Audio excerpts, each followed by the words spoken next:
warahmatullahi wabarakatuh. Perkenalkan, kami dari kelompok 3 RC, mata kuliah pengelolaan limbah agroindustri. Jadi, adapun judul dari presentasi kami itu yaitu studi kasus limbah industri kelapa sawit. Untuk anggota kelompoknya ada Wisri Riki Purba dan ada saya, Disuruhat Indonesia Seribu. Selanjutnya ada David Dratotina Bitupulu, Saat Sumurung Tuan Enggolan, dan Farhan Aulia Rahman.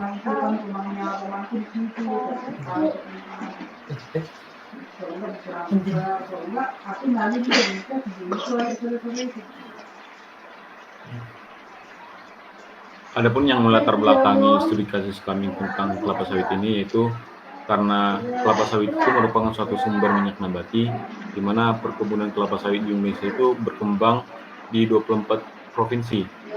Untuk luas perkebunan kelapa sawit dari tahun ke tahun sangat meningkat, di mana total area kelapa sawit di tahun 2019 mencapai 14.724.600 hektar dan luas perkebunan rakyat mencapai 6.035.700 hektar atau 41% dari total area.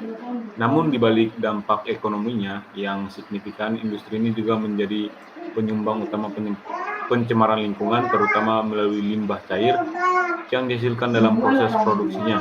Limbah cair ini juga sering disebut dengan palm oil milk effluent atau POME, yang mengandung konsentrasi tinggi bahan organik, minyak, dan senyawa kimia lainnya yang berpotensi mencemari lingkungan jika tidak dikelola dengan baik. Untuk tujuan dari laporan kami itu yaitu untuk mengidentifikasi strategi penurunan beban pencemaran limbah yang optimal pada industri kelapa sawit. Terus yang kedua ada menganalisis integrasi sistem pengolahan limbah yang efisien untuk meminimalkan dampak lingkungan. Yang ketiga ada memberikan rekomendasi yang sesuai dengan karakteristik wilayah dan masyarakat yang terdampak.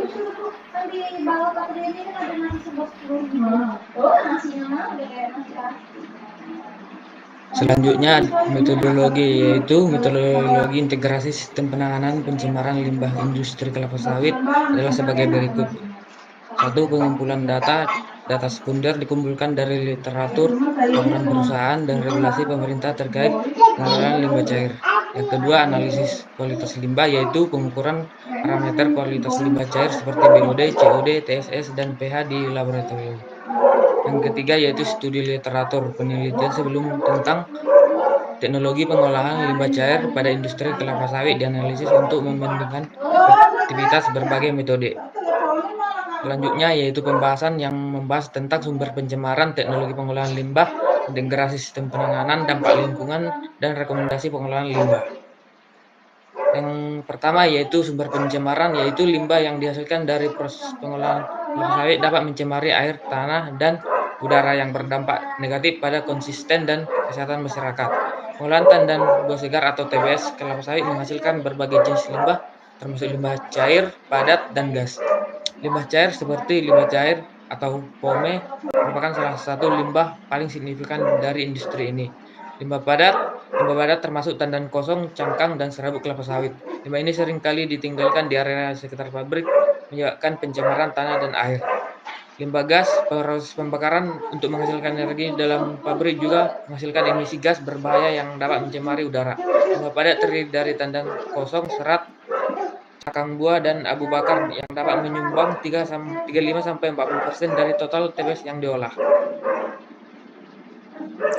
Selanjutnya itu ada studi kasus. Nah, studi kasus dari sumber pencemaran ini itu ada sebuah studi di Sungai Budong-Budong menunjukkan bahwa limbah cair dari industri kelapa sawit telah mencemari perairan dengan kadar BOD dan TSS yang melebihi baku mutu yang ditetapkan. Penelitian ini menemukan bahwa aktivitas perkebunan kelapa sawit di sekitar sungai berkontribusi besar terhadap peningkatan kebutuhan dan penurunan kualitas air. Selanjutnya itu ada teknologi pengolahan limbah. Di sini banyak terdapat berbagai teknologi yang telah dikembangkan untuk mengolah limbah ini, masing-masing dengan kelebihan dan kekurangan yang dimiliki. Yang pertama itu ada pengolahan limbah cair yang bisa dilakukan dengan menggunakan kolam aerobik. Yang kedua ada sistem aerasi. Yang ketiga teknologi elektrokoagulasi. Yang keempat adalah penggunaan membran mikrofiltrasi. Yang kedua itu pengolahan limbah padat, penggunaan tandan kosong kelapa sawit atau TKKS. Yang kedua ada pengomposan. Yang selanjutnya itu ada aplikasi tanah land application. Aplikasi tanah adalah metode di mana limbah cair yang telah diolah diaplikasikan kembali ke lahan perkebunan sebagai pupuk organik. Ini tidak hanya mengurangi pencemaran tetapi juga memberikan nutrisi bagi tanaman. Untuk studi kasus dari teknologi pengolahan limbah ini itu terdapat pada PT Tribakti Sarimas PKS 7 di Riau. Studi ini menganalisis pengolahan limbah cair yang dihasilkan dari proses produksi kelapa sawit di PT Tribakti Sarimas. Proses pengolahan menggunakan 10 kolam dengan fungsi berbeda untuk mengurangi kadar BOD dan COD limbah. Untuk cara pengolahannya itu limbah dialirkan dari Apollo tank ke kolam 1 untuk pendinginan. Setelah itu kolam 2 digunakan untuk proses anaerobik kadar BOD. Kolam 6 melakukan proses fakultatif dan kolam 7 hingga 9 menerapkan proses aerobik. Yang terakhir atau akhirnya limbah dipompakan ke kolam 10 untuk pengendapan sebelum dibuang ke perairan bebas. Maka hasil sebagai berikut. COD dan BOD yang dihasilkan masing-masing adalah 319 mg per liter dan 43 mg per liter. Di mana untuk hasil ini memenuhi syarat baku mutu limbah cair sesuai dengan Peraturan Menteri Lingkungan Hidup Republik Indonesia Nomor 5 Tahun 2014. Selanjutnya itu ada integrasi sistem penanganan, di mana integrasi sistem penanganan limbah dalam industri kelapa sawit ini merupakan pendekatan yang menggabungkan pengelolaan limbah dengan praktik pertanian dan peternakan yang berkelanjutan. Salah satu model yang diadopsi adalah sistem integrasi sawi kelapa sawit atau SISKA, yang bertujuan untuk meningkatkan efisiensi penggunaan sumber daya dan mengurangi dampak lingkungan. Yang pertama itu ada konsep sistem integrasi kelapa sawit SISKA atau SISKA mengintegrasikan peternakan sapi dengan perkebunan kelapa sawit, di mana limbah dari perkebunan dimanfaatkan sebagai pakan ternak, sementara kotoran sapi digunakan sebagai pupuk organik untuk tanaman kelapa sawit. Yang kedua ada implementasi di berbagai negara. Yang pertama di Indonesia. Sebagai pelopor, Indonesia mulai menerapkan SISKA pada tahun 2004, di mana pemerintah melalui Kementerian Pertanian mendorong integrasi untuk meningkatkan pendapatan petani dan mengurangi impor daging sapi. Yang kedua Malaysia, di mana di Malaysia meskipun tidak ada regulasi khusus, pemerintah mendukung inisiatif integrasi melalui bantuan teknis dan intensif pajak bagi perusahaan yang menerapkan SISKA. Yang ketiga ada Thailand dan Kolombia, di mana kedua negara ini menerapkan model SISKA dengan kerjasama antara pemerintah dan petani untuk meningkatkan produktivitas serta mengurangi emisi gas rumah kaca. Selanjutnya manfaat integrasi, di mana terdapat 3 poin. Yang pertama itu pengelolaan limbah, di mana limbah kelapa sawit dapat dimanfaatkan sebagai pakan ternak, sementara kotoran sapi berfungsi sebagai pupuk organik untuk mengurangi pencemaran lingkungan. Yang kedua keberlanjutan ekonomi. Integrasi ini memberikan keuntungan ekonomi bagi petani dan perusahaan perkebunan melalui pengurangan biaya pakan dan pupuk. Yang ketiga peningkatan biodiversitas, dengan adanya ternak dalam perkebunan terjadi simbiosis yang meningkatkan keberagaman hayati di area monokultur kelapa sawit. Selanjutnya itu ada dampak lingkungan. Perkebunan kelapa sawit memberikan kontribusi signifikan terhadap perekonomian, namun juga menimbulkan dampak lingkungan yang serius.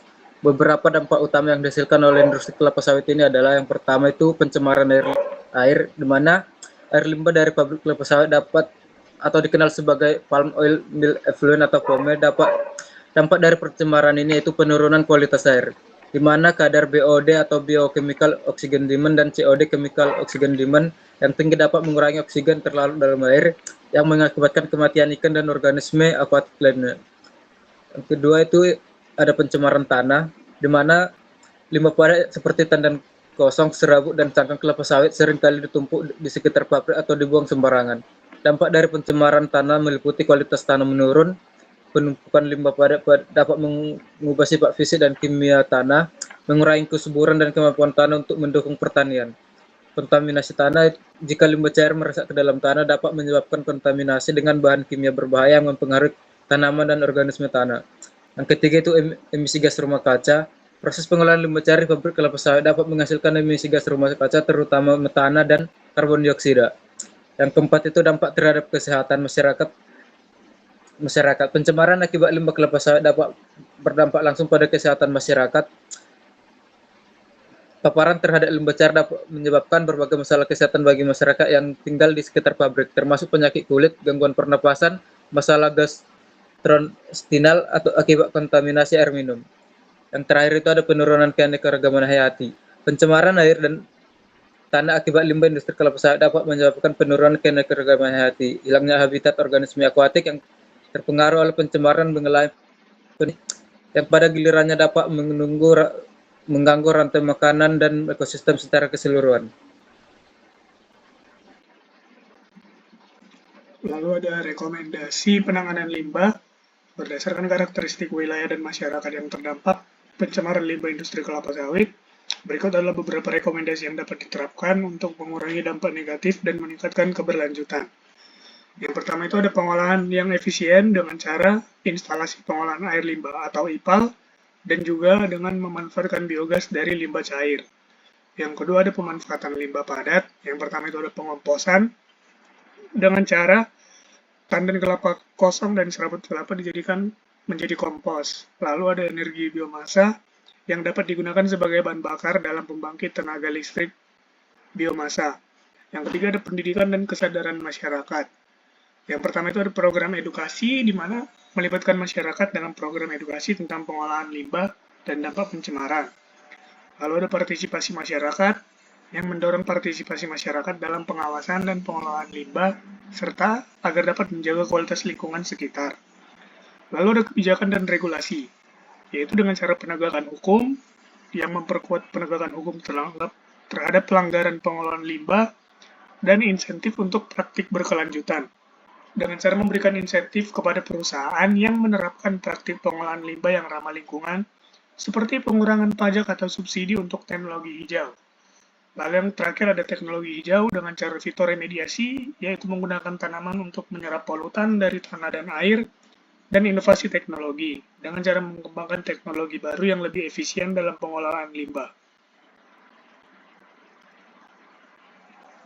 Selanjutnya ada kesimpulan di mana pencemaran limbah industri kelapa sawit dan industri kelapa sawit terutama palm oil mill effluent atau POME menjadi penyebab utama pencemaran lingkungan, yang mana limbah ini mempengaruhi kualitas air, tanah, dan udara serta memberikan dampak negatif pada ekosistem dan kesehatan masyarakat.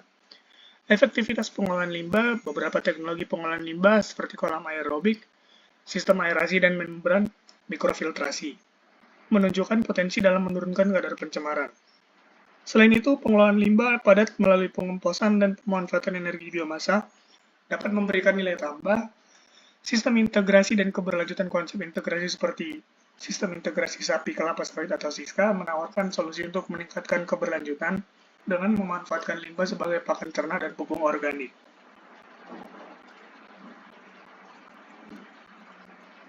Next. Adapun saran yang bisa diberikan yaitu peningkatan sistem pengolahan limbah seperti kelapa sawit perlu mengadopsi teknologi hijau seperti fitoremediasi dan biokonversi mikroba untuk meminimalkan dampak pencemaran. Instalasi pengolahan limbah atau IPAL wajib ditingkatkan untuk memenuhi standar lingkungan. Edukasi dan kesadaran masyarakat, program edukasi dan perlibatan masyarakat sangat penting untuk meningkatkan kesadaran akan dampak dan pentingnya pengolahan limbah secara bertanggung jawab. Lalu ada penegakan kebijakan lingkungan, dengan cara pemerintah harus memperkuat regulasi dan memberikan insentif kepada perusahaan yang menerapkan pengolahan limbah berkelanjutan, seperti potongan pajak untuk inovasi teknologi hijau.